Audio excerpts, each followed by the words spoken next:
Hello everyone, welcome to Global Online. This is Ankita Sood. So north east let paper one preparation में आज हम discuss करेंगे research के ethics, जो कि एग्जामिनेशन के लिए बहुत इंपॉर्टेंट टॉपिक है। रिसर्च में कैसी नैतिकताएं होती हैं, क्या क्या रूल्स होते हैं जो एक स्टूडेंट को, एक एस्पिरेंट को फॉलो करने चाहिए। यहाँ से क्वेश्चन एग्जाम में ज़रूर आता ही है, तो आप सभी के लिए ये सेशन बहुत ज़रूरी है, इसलिए हर एक चीज़ को ध्यान से ज़रूर सुन लीजिएगा। आगे बढ़ने से पहले आपको बता दूं कि इस एग्जाम को क्वालिफाई करने के लिए पेपर वन बहुत ज़्यादा इंपॉर्टेंट होता है एंड इसके लिए कंप्लीट कोर्स भी हमने लॉन्च किया है जो कि एग्जामिनेशन के पैटर्न के हिसाब से ही प्रिपेयर किया गया है। यहाँ पर हम आपको full syllabus video lectures provide करवाते हैं, साथ ही एग्जाम से पहले आपका पूरा सिलेबस कवर करवाने की भी श्योरिटी देते हैं। हिंदी इंग्लिश दोनों लैंग्वेजेस में कोर्स अवेलेबल है। यहाँ पर बहुत ही सिंपल लैंग्वेज में रियल लाइफ एग्जाम्पल के साथ आपका हर एक कॉन्सेप्ट क्लियर करवाया जाएगा। साथ ही आपको फुल सिलेबस नोट्स मिलेंगे पीडीएफ के फॉर्मेट में, जिससे इजीली आप मोबाइल फोन में भी कभी भी पढ़ सकते हो। फुल सिलेबस मॉक टेस्ट है जहां से एज इट इज क्वेश्चंस आते हैं एंड यहीं से आप सभी स्टूडेंट्स इजीली 80 प्लस स्कोर करके अपना सिलेक्शन पक्का कर सकते हो। फाइनल रिवीजन के लिए 2000 प्लस एमसीक्यू क्वेश्चन बैंक है, जिसके अंदर आपको previous year questions, repeated and most expected questions मिल जाएंगे, वो भी सॉल्यूशन एंड डिटेल्ड एक्सप्लेनेशन के साथ। सो स्टूडेंट्स, गिवन नंबर्स पर कांटेक्ट करके आप इसको जरूर ज्वाइन कर लीजिए। इसके लिए सिर्फ एक ही बार फीस देनी है, 2000 रुपीज। फ्री वीडियोस के लिए ग्लोबल ऑनलाइन ऐप को जरूर डाउनलोड करना। स्टोर सेक्शन पर सर्च बार में आपको कोर्स का नाम लिखना है। इसके ओवरव्यू के बाद कंटेंट पर क्लिक करते ही आप यहाँ पर देख सकते हो फ्री डेमो वीडियोस अवेलेबल हैं। यूनिट वाइज फोल्डर्स हैं जहां पर आपको theory lectures, MCQ lectures and test मिल जाएंगे। ये बेस्ट कोर्स है एग्जाम को क्वालिफाई करने के लिए एंड इसके अलावा आपको कहीं से भी कुछ और पेपर वन में पढ़ने की जरूरत नहीं है, इस बात की मैं आपको श्योरिटी देती हूँ। सो गिवन नंबर्स पर भी कांटेक्ट करके आप इसको जल्दी से ज्वाइन कर सकते हो। शुरू करते हैं। तो हमारा जैसे कि आज का टॉपिक है रिसर्च एथिक्स। एथिक्स का मतलब मैंने आप लोगों को बताया प्रिंसिपल्स एंड गाइडलाइंस, जिसको कि हम लोग रूल्स एंड रेगुलेशंस भी बोल सकते हैं। ठीक है। सो एथिक्स को अगर हम हिंदी में बोलें तो इसका मतलब होता है नैतिकता। ठीक है। सो कोई भी काम जब हम करते हैं, जैसे मैंने आप लोगों को रिसर्च में बताया कि रिसर्च क्या होता है, एक सिस्टमैटिक एंड एक स्ट्रक्चर्ड फॉर्मेट होता है रिसर्च करने का। ठीक है। सो इसीलिए हम लोगों को रिसर्च करते समय कुछ नैतिकताओं को, कुछ प्रिंसिपल्स को फॉलो करना बहुत इंपॉर्टेंट होता है। ठीक है। एंड ये प्रिंसिपल्स जो है रिसर्च के हमारे पहले स्टेप से, पहले फेज से ही शुरू हो जाते हैं, जहाँ पे हम लोग प्रॉब्लम के बारे में सोचते हैं ना कि किस टॉपिक के बारे में हम रिसर्च करेंगे। एनालिसिस ऑफ प्रॉब्लम जो होता है, वहीं से हम लोग रिसर्च एथिक्स को फॉलो करना शुरू कर देते हैं। ठीक है। सो यहाँ पे बोला गया है कि they promote the aim of research such as expanding knowledge. They support the values required for collaborative work such as mutual respect and fairness. ठीक है। सो यहाँ पे नैतिकता में एक चीज ये बोली गई है कि म्यूचुअल रिस्पेक्ट होनी चाहिए, यानी कि जितने भी लोग एक साथ रिसर्च कर रहे हैं सब में इक्वल लेवल, सबको फेयरनेस से देखना है हमने। ठीक है। एंड जिन लोगों से अगर हम लोग मान लीजिए इंटरव्यू ले रहे हैं किसी रैंडम पर्सन ए से, तो इस पर्सन के सामने भी हमारी जो है म्यूचुअल रिस्पेक्ट होनी चाहिए। ठीक है। तो ये होती है नैतिकताएं। So this is essential because scientific research depends on collaboration between researchers and the groups. यानी कि रिसर्चर्स क्या करते हैं, मैंने आप लोगों को बताया कि पर्सन अगर ए रिसर्चर है तो बहुत से लोगों से वो इंटरव्यूज ले सकते हैं, डेटा कलेक्ट कर सकते हैं, तो उनके बीच में रिस्पेक्ट होनी चाहिए। ठीक है। जैसे कि रिसर्चर की रिस्पॉन्सिबिलिटी होती है, पहले वो पर्सन से पूछेगा कि जी हम लोग यहाँ पे रिसर्च करने वाले हैं एंड ये बेसिस पे हम इंटरव्यू लेना चाहते हैं। अगर ये पर्सन एग्री होगा, इनको लगता है कि उनके पास सफिशिएंट नॉलेज है इस बारे में, तो ही हम उनसे बात कर सकते हैं। हम किसी पर्सन को फोर्स नहीं कर सकते। ये सब चीज़ें आती हैं रिसर्च एथिक्स के अंदर। ठीक है। So research ethics help us to uphold the things we value and they help us to govern person's behavior और activities. So research ethics में यहाँ पे कुछ टाइप्स हैं हमारे पास, जहाँ से एग्जाम में क्वेश्चन पूछे जाते हैं। पहला आता है ऑनेस्टी। ठीक है। ऑनेस्टी का मतलब होता है कि हम लोगों को जो भी हमारी रिपोर्ट्स आई हैं, जो भी हमारे रिजल्ट्स हैं, जो भी हमारे मेथड्स ऑफ प्रोसीजर्स हैं, उनको एज इट इज़ हमें अपनी पब्लिकेशंस में, अपने फाइनल रिजल्ट्स में लिखना है। हमें इसमें कोई भी मतलब गड़बड़ नहीं करनी है। अब जैसे अगर मान लीजिए किसी चीज़ का रिजल्ट हमारा आया है एनालिसिस के बाद 0 से 10 के बीच में, ठीक है, तो हम अपनी रिसर्च एथिक्स के हिसाब से ये नहीं कर सकते कि आंसर हम लोग 15 लिख दें। तो ऑनेस्टी होनी चाहिए, ईमानदारी होनी चाहिए हमारे हर एक काम में। ये होता है रिसर्च का पहला एथिक। ठीक है, ईमानदारी के साथ काम करेंगे, जो भी रिजल्ट आएगा चाहे वो कम है चाहे वो ज़्यादा है, एज इट इज़ हम उसको पब्लिश करेंगे। नेक्स्ट आता है ऑब्जेक्टिविटी। सो इसमें क्या होता है, हम लोग बायसनेस को अवॉइड करते हैं अपने डिज़ाइन के टाइम पे, डेटा एनालिसिस के टाइम पे, data interpretation, peer reviews. Peer reviews का मतलब होता है अपने आसपास के लोग, पीयर का मतलब होता है अपने आसपास के लोग। ठीक है, personal decisions, grant writing, expert testimony and other aspects of the research. तो इन सब चीज़ों पे हमें बायसनेस को जो है अवॉइड करना है। बायसनेस का मतलब होता है प्री अनुमान। कई चीज़ें होती है ना, हम लोग पहले से ही अनुमान लगाते हैं कि नहीं ये, जैसे मान लीजिए ग्रुप है, हम अगर पहले सोच लेंगे कि इस ग्रुप में एक भी पर्सन हमें नहीं मिलेगा जो अच्छे से हमारी रिसर्च में हेल्प करे, तो ये चीज़ें हमें नहीं करनी है। पहले से ही किसी बात का अनुमान लेकर के नहीं चलना है। ठीक है, सो ना डिज़ाइन के लिए, ना डेटा एनालिसिस के लिए, इंटरप्रिटेशन के लिए भी नहीं। यहाँ पे सभी पॉइंट्स मेंशन किए गए हैं। नेक्स्ट आता है इंटीग्रिटी। सो इंटीग्रिटी का मतलब होता है कि हम अपने प्रोमिसेस एंड जो हमारे रिसर्च के एग्रीमेंट्स होते हैं उनको सिंसियरली फॉलो करें। ठीक है, यानी कि जो भी थॉट्स हैं, जो भी एक्शंस हैं हमारे, उन सब चीज़ों पे हम लोग कंसिस्टेंट रहें। हम लोगों को पता होना चाहिए, अब जैसे हमने देखा था कि रिसर्च के टाइम पर क्या होता है, हाइपोथेसिस जनरेट करते हैं, यानी कि अनुमान हम लगाते हैं। सो जो हमारे थॉट्स होते हैं, जो हमने अनुमान लगाए हैं, उन पे हमें कंसिस्टेंट रहना है।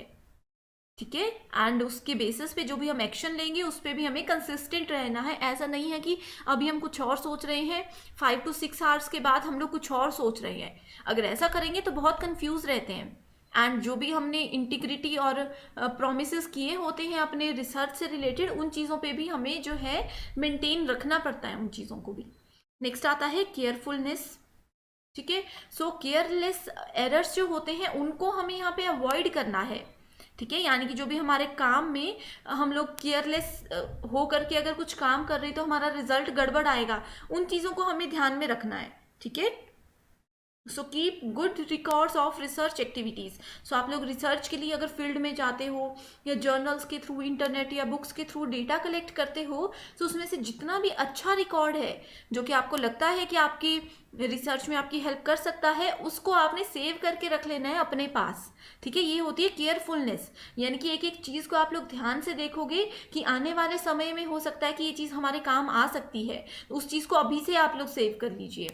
राइट, नेक्स्ट आता है ओपननेस। ओपननेस का मतलब होता है कि हम अपने डेटा, अपना रिजल्ट, अपने आइडियाज़, टूल्स, रिसोर्सेज, ठीक है, जो भी ये चीज़ें होती हैं, इनको शेयर कर सके। इनको शेयर करने के लिए बिल्कुल ओपन हो। अब मान लीजिए कि मेरा कोई फ्रेंड ए है, ठीक है, वो भी रिसर्च कर रहे हैं लेकिन डिफरेंट टॉपिक है हम दोनों का, तो उनको कोई अगर आइडिया देना है, उनको कोई सजेशन देना है, ठीक है, उनको किसी टूल में हेल्प करनी है, तो उस सब चीज़ों के लिए हमेशा हमें अवेलेबल होना चाहिए। That is called openness. सो ये रिसर्च की नैतिकता का एक इम्पॉर्टेंट पार्ट है कि हमें हमेशा दूसरों की हेल्प करने के लिए रेडी रहना चाहिए। एंड इसी के साथ यहाँ पे नेक्स्ट पॉइंट आता है कॉन्फिडेंशियलिटी। इसको हम अभी देखेंगे। ठीक है, पहले बात करते हैं कॉन्फिडेंशियलिटी की। सो कॉन्फिडेंशियलिटी का मतलब होता है कि जो अपना डेटा है हमारा, जो हमने डेटा कलेक्ट किया है, या आगे आने वाले समय पे हम लोग कौन सा नेक्स्ट स्टेप लेने वाले हैं, किस तरह से अपना काम करने वाले हैं, इन चीज़ों को कॉन्फिडेंशियल रखना है। यानी कि ये चीज़ें किसी के साथ शेयर नहीं करनी है। अपने पर्सनल रिकॉर्ड्स, अपने प्राइवेसी इश्यूज, अपने कम्युनिकेशंस को अपना संभाल के रखना है। ठीक है, जो भी पेपर वर्क हम करते हैं, जो भी हमारे पास ग्रांट्स हैं या जो भी हमने सबमिट की हैं पब्लिकेशंस के लिए, उन सब चीज़ों को कॉन्फिडेंशियल रखना है, ये किसी को भी नहीं बताना है। एंड यहाँ पे आप लोग देखोगे डिफरेंस, आई होप ये कॉन्सेप्ट समझ चुके हो कि ओपननेस यानी कि हम आइडिया दे सकते हैं, टूल्स में हेल्प कर सकते हैं, उनको इंटरव्यू लेने में हेल्प कर सकते हैं, लेकिन अपनी चीज़ें किसी को नहीं बतानी है। अपने रिसर्च में आप क्या कर चुके हो एंड क्या आप लोगों का आगे आने वाला स्टेप है, वो किसी को नहीं बताना है। नेक्स्ट है respect for intellectual property. So intellectual property का मतलब होता है किसी का पेटेंट है, किसी का कॉपीराइटेड कंटेंट है, उस चीज़ को हमें यूज़ नहीं करना है। ठीक है, अब कई चीज़ें होती हैं, जैसे कि मान लीजिए जिस टॉपिक पे मैं रिसर्च कर रही हूँ, ऑलरेडी वो रिसर्च किसी ने कर ली है। ठीक है, तो वहाँ पे क्या होगा, ऑलरेडी वो किसी ने रिसर्च कर ली है, तो उस जगह पे हम लोग देखेंगे कि उस कंटेंट को अगर मैं यूज़ करना चाहती हूँ रेफरेंस के रूप में, तो हम उसको यूज़ नहीं कर सकते। या फिर यहाँ पे ये बोला गया है कि अगर आप उसको यूज़ करना ही चाहते हो, कॉपीराइटेड कंटेंट को यूज़ करना चाहते हो, तो उस पर्सन की आपको पहले परमिशन लेनी है एंड अपनी पेपर वर्क में उनको क्रेडिट ज़रूर देना है। वहाँ पे ज़रूर लिखना है कि ये जो रिजल्ट मैं यहाँ पे मेंशन कर रही हूँ ये कॉपीराइटेड कंटेंट है एंड इसका क्रेडिट जाता है इस पर्सन को। तो अगर आप लोग क्रेडिट देने के लिए रेडी होते हो तो कॉपीराइटेड या फिर पेटेंट वाला जो कंटेंट होता है ये भी आप लोग यूज़ कर सकते हो। ठीक है, बस ये बात रखनी है कि विदाउट किसी पर्सन की परमिशन आप उसका डेटा यूज़ नहीं कर सकते। इस चीज़ को बोला जाता है प्लेगरिज्म, यानी कि डुप्लीकेसी।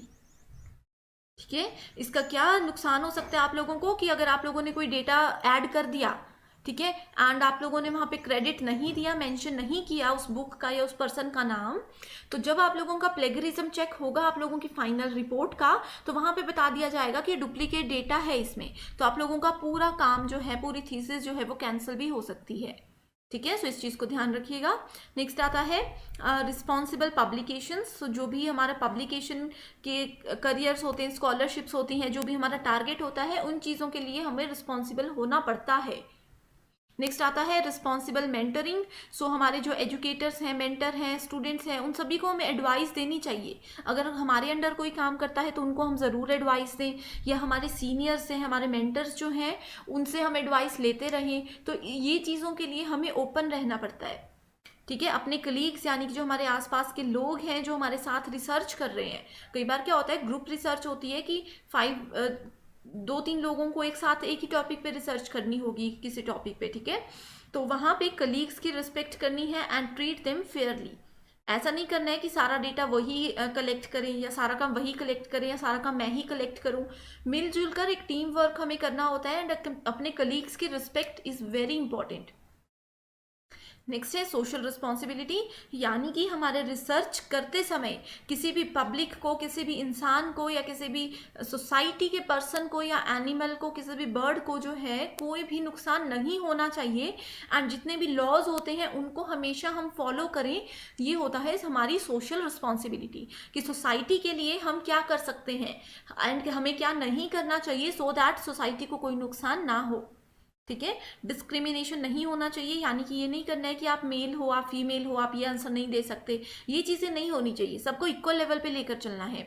कॉम्पिटेंसी का मतलब होता है क्षमता, योग्यता, या फिर इसको कैपेबिलिटी बोलते हैं। ठीक है, सो ये क्या करता है, it helps us to maintain and improve your professional competency and expertise through lifelong education and learning.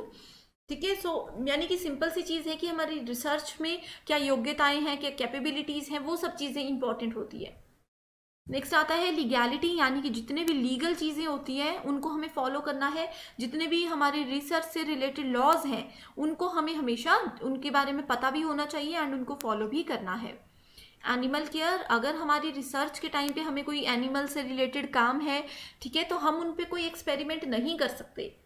Observe ज़रूर कर सकते हैं लेकिन कोई ऐसा एक्सपेरिमेंट नहीं कर सकते जिससे कि उनको नुकसान हो, कोई पेन हो। ठीक है, एंड वही चीज़ आती है ह्यूमन सब्जेक्ट्स प्रोटेक्शन में। ठीक है, सो ये मैं बता चुकी हूँ, बायसनेस को अवॉइड करना है एंड कंसिस्टेंसी होनी चाहिए। सो ये टॉपिक्स मैंने यहाँ पे इसलिए ऐड किए हैं क्योंकि एग्जाम में कई बार पूछे गए हैं। ठीक है, सो यहाँ पे हमारे आज के मोस्ट इंपॉर्टेंट टॉपिक्स हम लोगों ने देखे हैं जो कि हर साल एग्जाम में पूछे जाते हैं। सो आई होप ये कॉन्सेप्ट आप लोगों का बिल्कुल क्लियर है एंड इससे रिलेटेड अगर कोई भी क्वेरी आप लोगों को है तो आप लोग कमेंट करके हमें बता सकते हो या फिर दिए गए नंबर पे आप लोग कांटेक्ट कर सकते हो। So that's all for today. Thank you so much for watching this video and all the very best.